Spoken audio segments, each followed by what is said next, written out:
Students, welcome back to Mishra's biology. हमने last video में cell chapter शुरू करा था और आज हम उसी को फिर फर्दर पढ़ेंगे। ठीक है, तो लास्ट वीडियो में हमने जहाँ ख़त्म किया था वो प्लाज्मा मेम्ब्रेन तक था। सेल वॉल तक हम लोगों ने पढ़ लिया था। उसके बाद सेल मेम्ब्रेन या फिर जो प्लाज्मा मेम्ब्रेन होता है उसके बारे में हम लोगों को पढ़ना था। ठीक है, तो आज की वीडियो वहीं से शुरू करते हैं। आइए देखते हैं। कल बताया था कि प्लांट सेल और एनिमल सेल कैसे डिफर करता है, कि plant cell has cell wall but animal cell they do not have cell wall. ठीक है, तो सेल वॉल का कोई स्ट्रक्चर तो है नहीं। प्लांट सेल में it is made up of cellulose. ठीक है, एक कॉम्प्लेक्स सब्सटेंस का बना है जो कि सेल्यूलोज है। याद रखना चाहिए कि सेल वॉल किस चीज़ का बना होता है। एनिमल्स में ऐसा कुछ है नहीं। ठीक है, तो जो outer most covering for an animal cell will be plasma membrane, but if we talk about plant cell तो उसकी जो आउटर मोस्ट कवरिंग होगी दैट इज सेल वॉल। ठीक है, तो आज का जो वीडियो है उसमें वही प्लाज्मा मेम्ब्रेन का जो स्ट्रक्चर है उसको समझेंगे। सेल्स कैसे इंटरैक्ट करते हैं आउटसाइड सराउंडिंग से वो समझेंगे। ठीक है, तो आइए शुरू करते हैं। तो जैसा कि आप यहाँ देख सकते हैं कि जो एक टिपिकल सेल होता है उसमें क्या क्या होते हैं, 3 चीज़ें उसमें होती हैं। And here we are talking about eukaryotic cell. Prokaryotic cell के बारे में नहीं पढ़ना है। बैक्टीरियल सेल ही तो है, छोटा सा सेल है, उसमें कुछ कॉम्प्लेक्स ऐसा कुछ है नहीं। जो मेजरली हम लोग पढ़ते हैं वो यूकैरियोटिक सेल के बारे में पढ़ते हैं। तो ये ध्यान दीजिएगा कि यहाँ यूकैरियोटिक सेल की ही बात हो रही है। तो प्लाज्मा या फिर सेल मेम्ब्रेन, प्लाज्मा मेम्ब्रेन या सेल मेम्ब्रेन एक सेल में होगा ही होगा। न्यूक्लियस होगा ऑफ कोर्स और साइटोप्लाज्म होगा। सो ये 3 चीज़ें एक सेल में होती ही होती हैं। ठीक है, जो अगर न्यूक्लियस और साइटोप्लाज्म को अलग अलग ना बोल के हम लोग साथ में बोल दें तो वो प्रोटोप्लाज्म होता है। तो प्लाज्मा मेम्ब्रेन एंड प्रोटोप्लाज्म, क्योंकि न्यूक्लियस के अंदर जो फ्लूइड होता है उसको न्यूक्लियोप्लाज्म कहते हैं। That is why nucleoplasm and cytoplasm are different. जैसे एक न्यूक्लियस के अंदर फ्लूइड है और एक पूरे सेल में है, उसको अगर इंटीग्रेटेड फॉर्म में बताया जाए तो उसको क्या नाम देंगे, प्रोटोप्लाज्म। और यही लिविंग होता है स्टूडेंट्स, ये ध्यान रखिएगा। जो लाइफ है, एक लिविंग और नॉन लिविंग को आप कैसे डिफ्रेंशिएट कर सकते हैं। बहुत सारी चीज़ें हैं जो हमें बताती हैं कि अच्छा ये चीज़ लिविंग हो है और एक चीज़ नॉन लिविंग है। ठीक है, तो लिविंग में जो स्मॉलेस्ट यूनिट है वो तो सेल है, बट वो उसमें लिविंग चीज़ क्या है जिससे कोई चीज़ में लाइफ होती है, तो वो प्रोटोप्लाज्म ही होता है जो लिविंग होता है। ठीक है, तो ये 3 चीज़ें एक सेल में होंगी। साइटोप्लाज्म को भी आप 2 चीज़ में डिवाइड कर सकते हैं, 2 पार्ट्स में डिवाइड कर सकते हैं। सेल ऑर्गेनल्स में, जो which I have talked about in my previous video. So cell organelle होता है like mitochondria, ER, Golgi bodies, ये सब। और एक साइटोसोल होता है। साइटोसोल क्या है, जो फ्लूइड भरा है लाइक वाटर, आयंस, मिनरल्स जो भी हैं एक सेल के अंदर जो फ्लूइड है दैट इज साइटोसोल। और जो ऑर्गेनल्स हैं जो फंक्शन करते हैं दैट आर सेल ऑर्गेनल्स। ठीक है, तो एक सेल का स्ट्रक्चर ऑलमोस्ट हमें पता चल गया है कि क्या क्या सेल के अंदर होता है मेजरली। अब अगर नेक्स्ट वीडियो में हम लोग डील करेंगे कि डिफरेंट सेल ऑर्गेनल्स क्या हैं एंड उनके फंक्शंस क्या हैं। ठीक है, यहाँ पे प्लाज्मा मेम्ब्रेन को आज हम लोग डील करेंगे। देखिए, बुक में हो ना हो, एक अपनी नॉलेज के लिए कुछ चीज़ें पता हो तो अच्छा होता है। उसको फर्दर बेस बनाने के लिए, आगे पढ़ने के लिए कुछ बातों का आना ज़रूरी है। तो प्लाज्मा मेम्ब्रेन का स्ट्रक्चर बहुत इम्पॉर्टेंट है क्योंकि ये सेमी परमिएबल मेम्ब्रेन है। कल बताया था कि ये सारी चीज़ों को अंदर आने और बाहर जाने नहीं देता।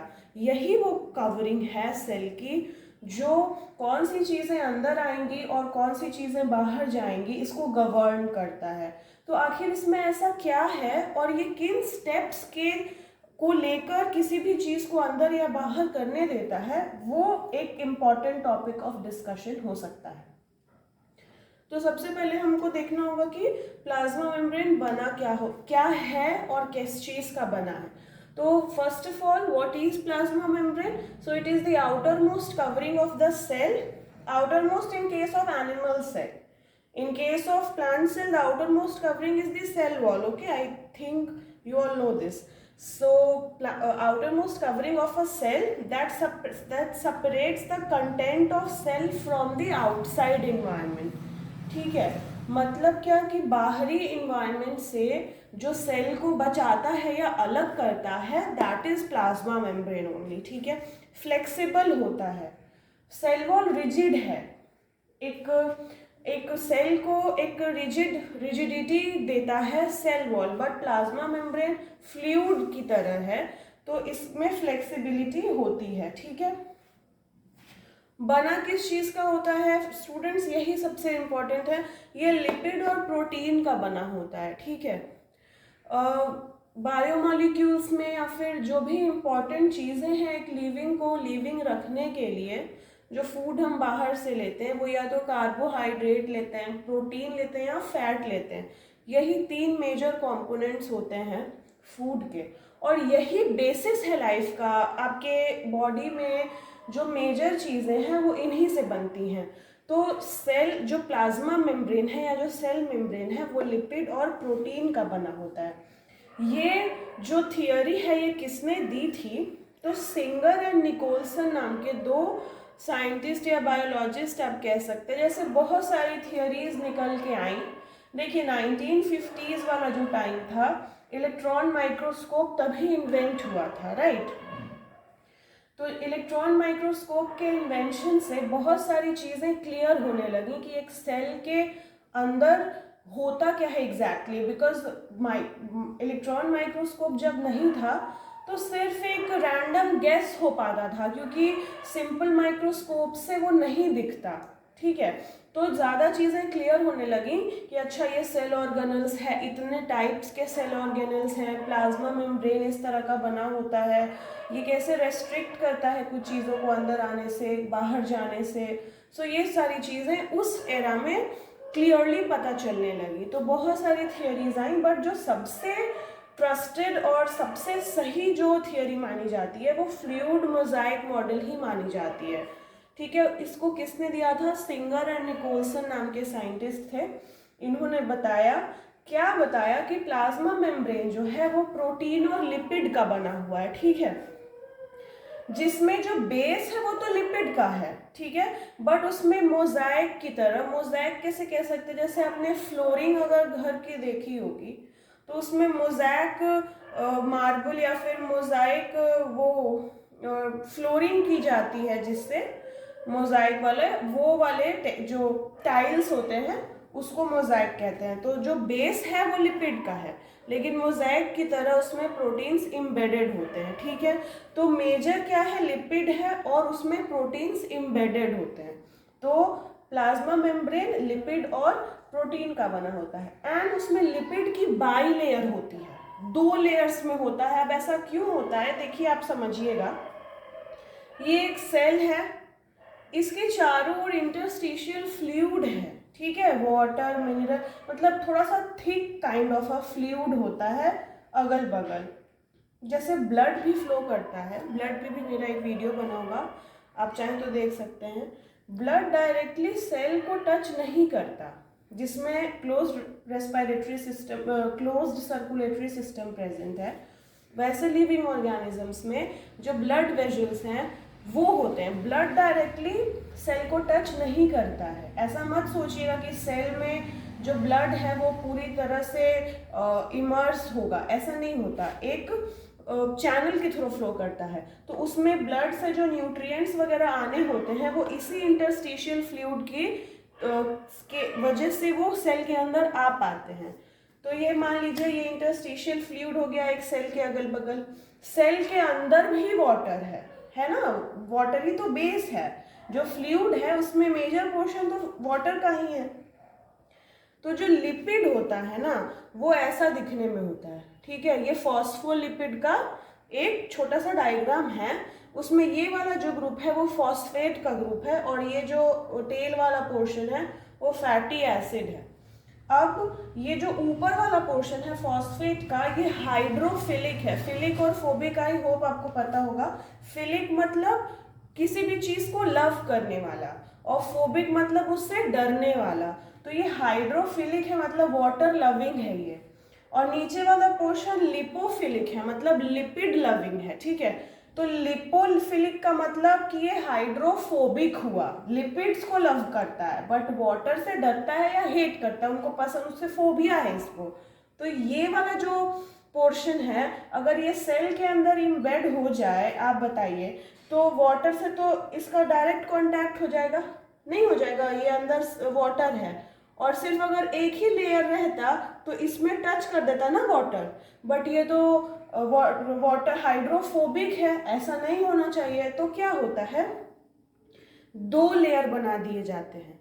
तो नीचे से भी इस तरह से, मतलब दोनों के जो टेल हैं वो एक साइड आ जाते हैं और जो वाटर की तरफ वाला साइड है वो फॉस्फेट साइड चला आता है, जो कि हाइड्रो लविंग है, वो वाटर लविंग है, उसको वाटर में इमर्स होने में कोई प्रॉब्लम नहीं है। तो जो प्लाज्मा मेम्ब्रेन का स्ट्रक्चर है वो ऐसा होता है, लिपिड की दो लेयर्स प्रेजेंट होती हैं और उसमें प्रोटीन इस तरह से इम्बेडेड होता है कहीं कहीं पे। इसमें भी प्रोटीन का काम है कि वो क्यों इम्बेडेड है वो आगे बताते हैं। तो अगर आप सही तरीके से प्लाज्मा मेम्ब्रेन का स्ट्रक्चर देखेंगे तो वो इस तरह से दिखेगा। लिपिड की दो लेयर होगी, लिपिड बाई लेयर, और बीच बीच में मोज़ाइक की तरह प्रोटीन्स उसमें इम्बेडेड होंगे, ठीक है। तो ये लिपिड बाई लेयर होती है, इसी को कहते हैं फ्लूइड मोज़ाइक मॉडल। जो प्लाज्मा मेम्ब्रेन कैसी दिखती है वो ऐसे ही दिखती है। आई होप ये क्लियर हो गया होगा, ठीक है। प्लाज्मा मेम्ब्रेन हमने जान लिया, इसमें कार्बोहाइड्रेट्स भी लगे होते हैं, ठीक है, बट वो आपको हायर क्लासेस अभी जानने की उतनी ज़रूरत नहीं है। उसको ग्लाइकोप्रोटीन कह देते हैं, कहीं कहीं वो भी इम्बेडेड होता है, बट ठीक है। तो प्रोटीन और लिपिड का ये बना होता है और किस तरह से अरेंज होता है ये अभी आपको बता दिया गया। अब जो मेन क्वेश्चन है कि इसके थ्रू ट्रांसपोर्टेशन होगा कैसे, राइट, यही तो सबसे इम्पॉर्टेंट है कि सेल के अंदर कौन सी चीज़ें आनी हैं और कौन सी नहीं आनी हैं, ये प्लाज्मा मेम्ब्रेन डिसाइड कैसे करे, पहला सवाल। दूसरा सवाल, अगर डिसाइड कर लिया है तो ऐसा क्या हो, क्या रास्ता हो, क्या पाथवे हो कि उस पाथवे से वो अंदर आ सके, ये दो सवाल है। तो ये होगा ट्रांसपोर्ट थ्रू सेल मेम्ब्रेन, कि कैसा ट्रांसपोर्टेशन चलता है सेल मेम्ब्रेन। तो इसको हमने दो पार्ट्स में डिवाइड करा हुआ है, एक है पैसिव ट्रांसपोर्टेशन और दूसरा है एक्टिव ट्रांसपोर्टेशन। पैसिव में फिर दो पार्ट्स में डिवाइडेड है, पहला है डिफ्यूजन और दूसरा है osmosis. Very common terms, chemistry में भी पढ़ते हैं इसको, तो बहुत ही कॉमन है। अभी हम डिटेल में बता देंगे ताकि आपको कभी लाइफ में इसमें डिफरेंस करने में प्रॉब्लम ना हो और ये एक्चुअल में है क्या इसमें आपको प्रॉब्लम ना आए। इधर है एक्टिव ट्रांसपोर्ट, एक है facilitated and the second one is bulk transport. तो आइए एक एक करके देखते हैं, ठीक है। सबसे पहला है पैसिव ट्रांसपोर्ट। डिफ्यूजन क्या होता है, देखिए गैसेस और वाटर दोनों में ये होता है, movement from higher concentration to lower concentration, liquid और गैस दोनों में होता है डिफ्यूजन। देखिए क्या होता है, मान लीजिए दो रूम है, ठीक है, एक रूम में कैपेसिटी है 100 लोगों के आने की, उसका जो कैपेसिटी है रूम का वो 100 पीपल का है, और दूसरे वाले रूम का भी सेम है, ठीक है। बट एक रूम में 150 पीपल आ गए और वो एडजस्ट अकोमोडेट नहीं हो पा रहे हैं, फिर भी वो आ गए हैं, और दूसरे वाले रूम में 50 पीपल ही हैं। तो आप बताइए अगर उनको मौका मिले तो वो किधर भागेंगे, किस तरफ जाएंगे? उस रूम में जाएंगे ना जहाँ पे 50 लोग थे और 50 वहाँ चले जाएंगे ताकि एक बैलेंस मेंटेन हो जाए और किसी को कोई प्रॉब्लम ना आए। इसी को हाई कॉन्सेंट्रेशन से लो कॉन्सेंट्रेशन में जाना कहते हैं। ध्यान रखिएगा, हाई लोग थे, ज़्यादा लोग थे, लो जहाँ पे पॉपुलेशन था वहाँ वो लोग चले गए। डिफ्यूजन में भी यही होता है, जैसे अगर कोई गैस है वो बहुत ज़्यादा भर गया है कहीं और उसको एक एस्केप, एक रास्ता चाहिए, तो वो लो कॉन्सेंट्रेशन की तरफ भागता है, ठीक है। इसमें एनर्जी नहीं लगती स्टूडेंट्स, इस वजह से ये पैसिव है। एक्टिव और पैसिव वर्ड का तो आपको मीनिंग पता ही होगा। तो पैसिव ट्रांसपोर्टेशन है, इसमें एनर्जी खर्च नहीं करनी पड़ती, ठीक है। इस वजह से आप देखेंगे जो स्मॉलर ऑर्गेनिजम्स होते हैं, जो जिनका सॉइल से डायरेक्ट कांटेक्ट होता है, लाइक रेप्टाइल्स, स्मॉल रेप्टाइल्स या जो एम्फीबियंस होते हैं, उनमें रेस्पिरेटरी सिस्टम उतना इवॉल्व नहीं होता है। वो सॉइल के या अर्थ के थ्रू, डिफ्यूजन के थ्रू ही वो रेस्पायर कर लेते हैं। डिफ्यूजन हाई ऑर्गेनिजम्स में नहीं हो सकता क्योंकि उनकी बॉडी बहुत ज़्यादा बड़ी है। डिफ्यूजन बहुत ही पैसिव प्रोसेस है, तो वो उन ऑर्गेनिजम्स में नहीं हो सकता, बट स्मॉलर ऑर्गेनिजम्स में डिफ्यूजन हो सकता है, होता है। तो क्या होगा डिफ्यूजन में? सेल्स के थ्रू, मान लीजिए कार्बन डाइऑक्साइड है या ऑक्सीजन है जो कि गैस है, तो रेस्पायर हम लोग करते हैं, तो ऑक्सीजन अंदर लेना है और कार्बन डाइऑक्साइड को रिलीज करना है, तो वो डिफ्यूजन के थ्रू कर देंगे आप, ठीक है। गैस है तो ये प्लाज्मा मेम्ब्रेन के थ्रू डिफ्यूजन के प्रोसेस से हो जाएगा, ठीक, राइट।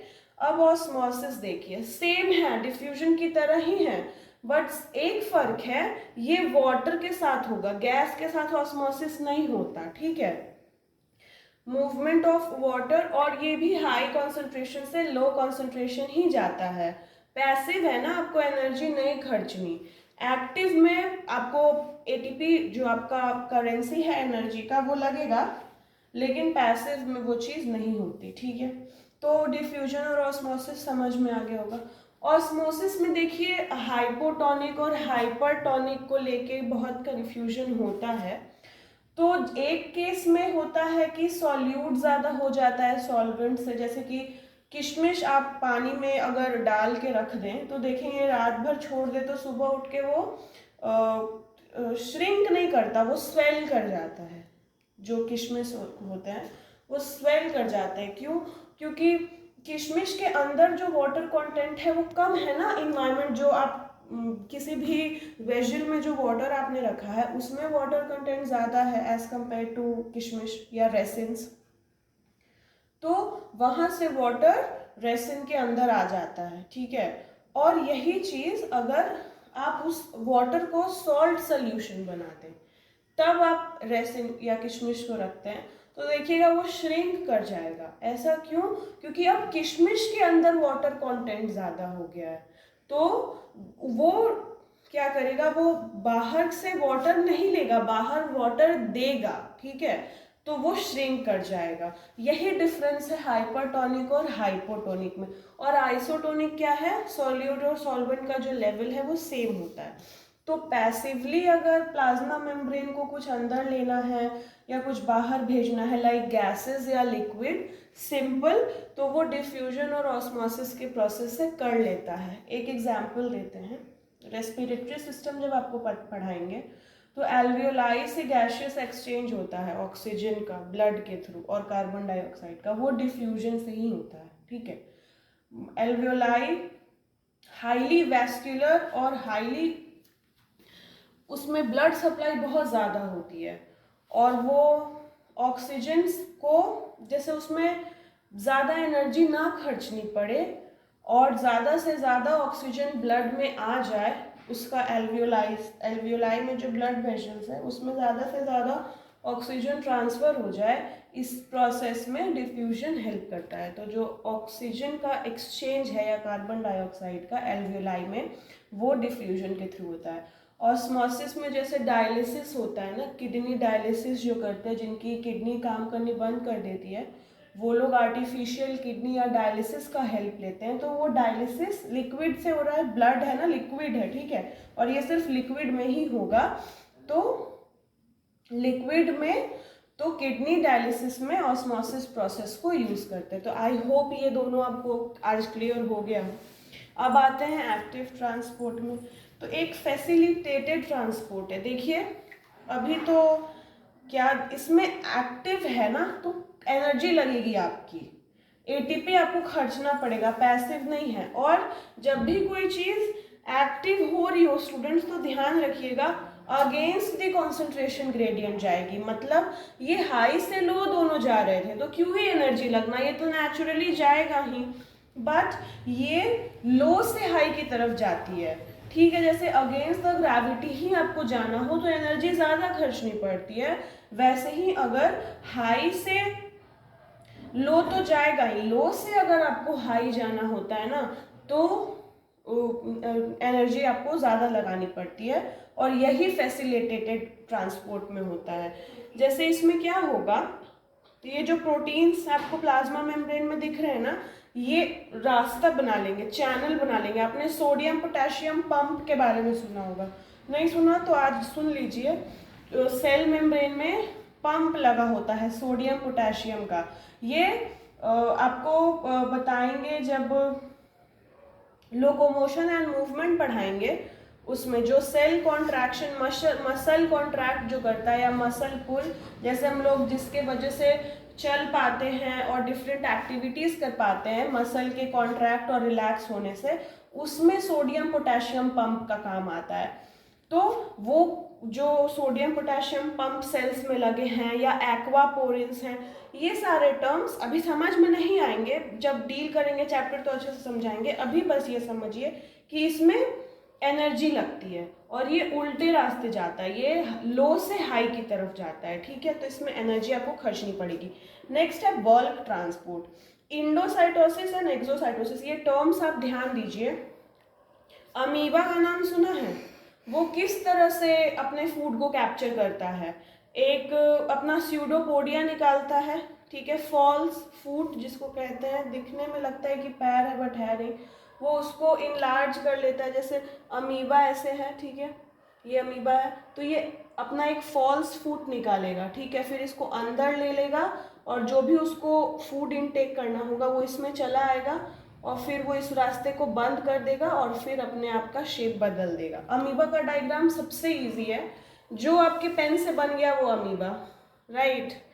तो जो अमीबा जैसे अपना फूड ट्रांसपोर्ट करता है, फूड इनगल्फ करता है, वो होता है इंडोसाइटोसिस। तो ये सब सेल में होगा ना, सेल को मान लीजिए कुछ टॉक्सिक चीज़ें हैं जो रिलीज करनी है, जो सेल के लिए डेंजरस है, तो वो क्या करेगा, वो एक्सोसाइटोसिस करेगा, सेल रिलीज करेगा। बट अगर सेल को कुछ फूड या फिर अपने लिए न्यूट्रिएंट्स बाहर से लेने हैं तो एंडोसाइटोसिस करेगा, और ये दो तरह का होता है, फैगोसाइटोसिस एंड पिनोसाइटोसिस। फैगोसाइटोसिस को सेल ईटिंग कहते हैं नॉर्मल लैंग्वेज में, सेल ईटिंग मतलब सेल ईट कर रहा है, एंड पिनोसाइटोसिस का मतलब है सेल ड्रिंकिंग, यानी कि सेल ड्रिंक कर रहा है, ठीक है। तो ये दोनों टर्म्स हैं। फैगोसाइटोसिस में क्या होगा, सेल इनगल्फ करेगा कुछ भी, प्लाज्मा मेम्ब्रेन या सेल का शेप ऐसा बदल देगा जो बाहर के न्यूट्रिएंट्स को वो अंदर ले लेगा, और पिनोसाइटोसिस में कुछ भी लिक्विड अगर उसको लेना होगा तो वो उस ऐसा शेप चेंज हो जाएगा सेल का जिससे वो इसको अंदर ले लेगा, ठीक है। अब कुछ ऐसे डेंजरस चीज़ें हैं, जैसे कि जब सेल में सेलुलर रेस्पिरेशन हो रहा है, यानी कि ग्लूकोज और ऑक्सीजन मिलके एटीपी का प्रोडक्शन कर रहे हैं, तो वेस्ट मटेरियल भी निकलता है ना, जैसे CO2 है, वाटर है, या और भी चीज़ें हैं जो which is not good for the cell, तो वो क्या करेगा, उसको अंदर तो नहीं रख सकता, उसको रिलीज करेगा, तो उस प्रोसेस को कहते हैं एक्सोसाइटोसिस, ठीक है। तो ये ट्रांसपोर्टेशन है कैसे, सेल मेम्ब्रेन के थ्रू, क्योंकि वो सिलेक्टिवली परमिएबल है, वो सिलेक्ट करके चीज़ों को अंदर आने देता है और बाहर भी जाने देता है। तो वो किन किन चीज़ों से या किन किन वो कौन कौन से पाथवेज हैं through which it allows substances to come in और टू गो आउट, ये सारे प्रोसेसेस, ये सारे थे पैसिव ट्रांसपोर्ट, एक्टिव ट्रांसपोर्ट।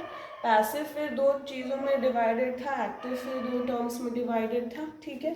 तो आज हमने जाना कि प्लाज्मा मेम्ब्रेन का स्ट्रक्चर क्या होता है और वो कैसे सब्सटेंसेस को अंदर अलाउ करता है और बाहर एग्जिट करता है, ठीक है।